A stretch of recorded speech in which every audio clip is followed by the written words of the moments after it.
জীবন যাপনটা কেমন ছিল।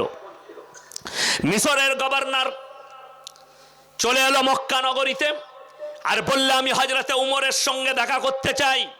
এই আরবের গভর্নরের সঙ্গে আপনাকে বলে দিই, আর এই বছরে জানেন আরবে নতুন একটা শয়তান ডে পালন হয়েছে।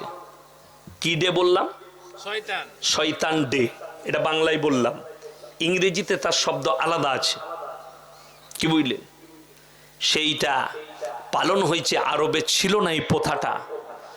সৌদি আরবে এই বছরে নতুন চালু করেছে সেখানকার বাদশাহ সালমান প্রিন্স। আচ্ছা, সালমান প্রিন্স বৈধ কাজ করছে না অবৈধ? আপনাদের কাছে জানতে চাইছি। অনেকগুলো ইসলাম বিরোধী কাজ।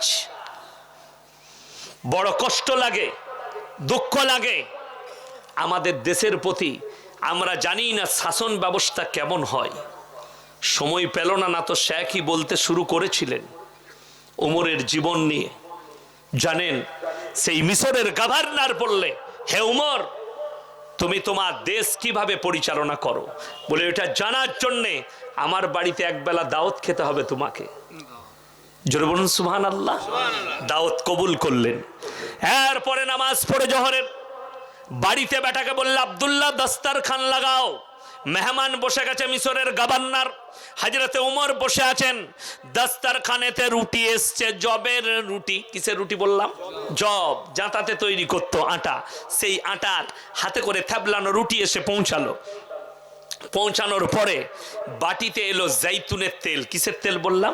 জৈতুন। জৈতুনের তেল চলে এলো। এরপরে হযরতে উমর বললেন, চলুন খেতে শুরু করুন। খানিকক্ষণ বিস্মিত হয়ে তাকিয়ে উমরকে বললে, তুমি তো আরবের গভর্নর, তোমার দস্তরখানে এরকম খাবার? বললে, হে মিশরের গভর্নর, তুমি কি খাও? বলে, আমার দস্তরখানে আখরোট, মুনাক্কা, কাজু, কিশমিশ, পেস্তা বাদাম, দুম্বার মাংস, খাসির মাংস। বললে, তাই? হযরত উমর বললে, হে মিশরের গভর্নর, তোমার প্রজারাও কি সেই খাবার খাই? বললে, আমি খোঁজ রাখি না। উমর বললেন, আমি ফজরের পরে খবর নেই আমার শহরের মানুষরা আজকে তাদের বাড়িতে কি খাবার আছে। আমার সৈন্যর দ্বারা খবর নেই, তারা এসে ঘুরে এসে আজকে বলেছে সকলের বেশিরভাগ মানুষের বাড়িতে জৈতুনের তেল আর রুটি। তাই আমার প্রজারা যদি জৈতুনের তেল আর রুটি খাই, আমি তাদের বাদশা হয়ে যদি ভালো মন্দ খাই, আমি আল্লাহকে কেমন করে জবাবদিহি করব? জোরে বলুন সুবহানাল্লাহ। বড় কষ্ট লাগে। মুসলমান, আপনি ভাই ভাইয়ের ওপরে বোমা চালাচ্ছেন কিসের জন্য? রাজনীতির জন্যে। আর আপনার জানা নাই এমএলএ এমপিরা অ্যাসেম্বলিতে বসে এক টেবিলে খাচ্ছে। ঠিক কি না? বড় কষ্ট লাগে। শুনে দেন মুসলমানের ক্ষতিটা। বাগদুই কাণ্ডে প্রথমেই একজন মার্ডার হলো। সে মুসলমান না অমুসলিম বাবা? মুসলমান। যেমনি মার্ডার হলো,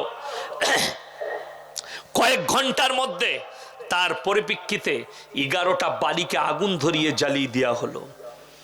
11টা পরিবার শেষ। 11 আর একে কত হলো? 12। সিবিআই অ্যারেস্ট করেছে 40টা লোককে। 40 আর 12 কত হলো? 52টা পরিবার ধ্বংস হলো।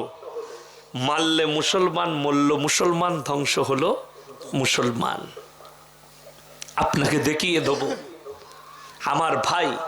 ওই জন্যে শুনে রেখে দেন, আপনি যে দলকে ভোট দিবেন আপনার ইচ্ছা। আমি অনুরোধ করে যাচ্ছি, আপনার যাকে পছন্দ ভোট দিন। ভাই ভাইয়ের ওপরে হাত চালাবেন না। জোরে বলুন ইনশাল্লাহ। আর সব থেকে দামি পার্টি আপনার জন্য নামাজের পার্টি। তার থেকে ভালো পার্টি আর কিছু হতে পারে না। নামাজের পার্টি সবাই ধরবেন, হাত তুলে বলুন তো ইনশাল্লাহ। সবাই ধরবো। জোরে বলুন ইনশাল্লাহ। কেন ধরবেন? আল্লাহর কসম করে বলছি, এই দুনিয়াতে যতগুলো জিনিস আপনি উপভোগ করছেন, যেগুলো দেখছেন রেচারেডি, আপনারা রাত্রে খানা খেয়েছেন না খাননি বাবা? হ্যাঁ, সকলে খেয়েছেন তো? খেয়েছেন, কম বেশি সকলে খেয়েছেন। যার গ্যাস অম্বল হয়েছে সে খায়নি, বাকি সবাই খেয়েছে। আমরাও খেয়েছি। খাবার খেয়েছেন, রাত্রি হবে, জলসা থেকে গিয়ে বাড়িতে ঘুমাবেন। ঘুমাবেন না? ঘুমাবেন না? ঘুমাবেন।